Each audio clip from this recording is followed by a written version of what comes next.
Bien, le domaine d'Imbourg est une grosse entreprise touristique située en Ardèche provençale, qui existe maintenant depuis une vingtaine d'années et qui s'est orientée sur globalement les sports de plein air et depuis 5-6 ans sur tout ce qui touche à l'aventure, puisque notre slogan commercial est Domaine d'Imbourg, un parfum d'aventure. Pour les hébergements, eh bien, on a une grosse capacité avec une partie hôtelière, une partie en location d'appartements et une partie en camping caravaning 4 étoiles.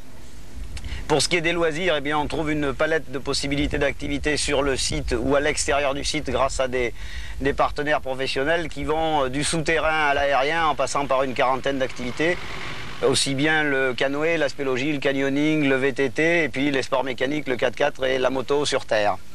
Rassemblement européen à Imbourg, eh bien parce qu'un jour ou au cours d'une soirée avec quelques éléments de mon équipe, on avait évoqué l'idée d'un rassemblement par marque au démarrage. On a testé cette idée au travers de nos présences sur les salons du 4x4, que ce soit Val d'Isère, le 4x4 Show et quelques autres dont le SLPA. Eh bien, on a fait un sondage sur cette idée. Sur les 1000 premières fiches, 92% des clients souhaitaient participer à un rassemblement regroupant des véhicules identiques aux vôtres. Donc ce qui correspond au concept du rassemblement par marque. On a contacté toutes les maisons et Land Rover France a été, je dirais, la première et même la seule des marques présentes sur le marché à trouver l'idée sympathique et intéressante. Et ainsi est né le premier rassemblement il y a maintenant 4 ans. Depuis, ça a pris une certaine ampleur. Le rassemblement en est arrivé à sa 4e année. On touche 5 ou 6 pays européens, 80 véhicules cette année. Et les autres pays nous ont imités. Puis voilà un petit peu comment ça s'est passé. Désormais, on va pratiquer et représenter les propriétaires français en Italie, par exemple, au Portugal pour le 1er mai cette année, l'année prochaine en Angleterre. Voilà un petit peu l'histoire du rassemblement européen Land Rover. Programme du rassemblement européen Land Rover 4e édition, donc 28-31 mai 92. À peu près toutes les facettes ou toutes les possibilités qu'offrent les véhicules de la marque, à savoir du franchissement, des balades en roadbook, la découverte du circuit d'entraînement rallye raid du domaine, sous forme de balades guidées, de groupes guidés pour le franchissement, avec 4 groupes d'un maximum de 15 véhicules par groupe, et puis 2 demi-journées en roadbook individuel sur des itinéraires au travers de l'Ardèche provençale, qui représentent à peu près 50 km par demi-journée. Ça, c'est pour la partie purement 4x4.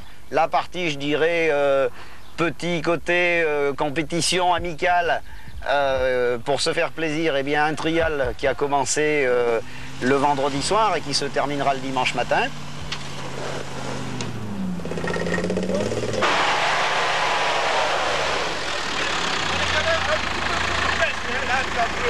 Bah, j'ai essayé au couple là.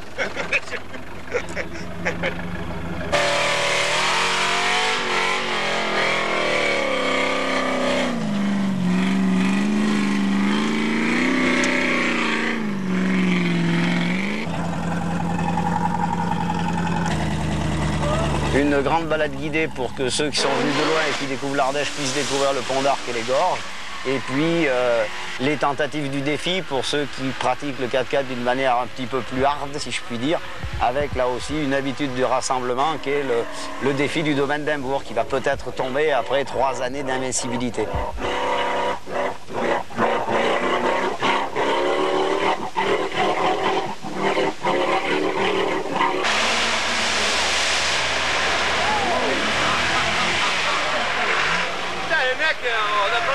C'est pas le périple, hein.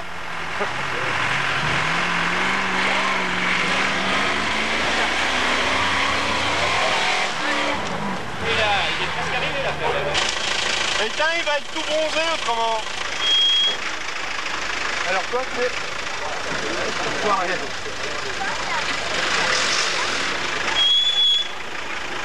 46.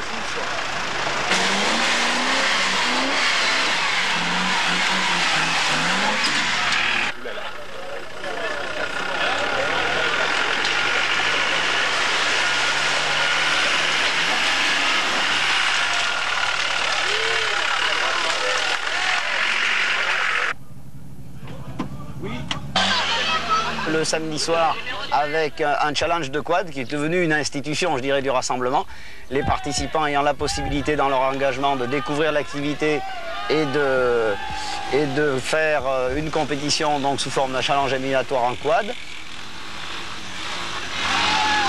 On va coller à notre slogan Un parfum d'aventure avec cette année une épreuve pour la Toussaint qui aura un petit peu la reprise du concept du raid gauloise sur un enchaînement de VTT, course à pied et canoë sur une épreuve de 24 heures qui sera très physique. Et puis eh bien, le Tour de Provence à l'automne. Et on se retrouvera tout de suite en 93 après la période de fermeture du domaine sur décembre-janvier 93 qui amènera, je l'espère, la première voiture du domaine d'Amour au Paris-le-Cap en concurrent.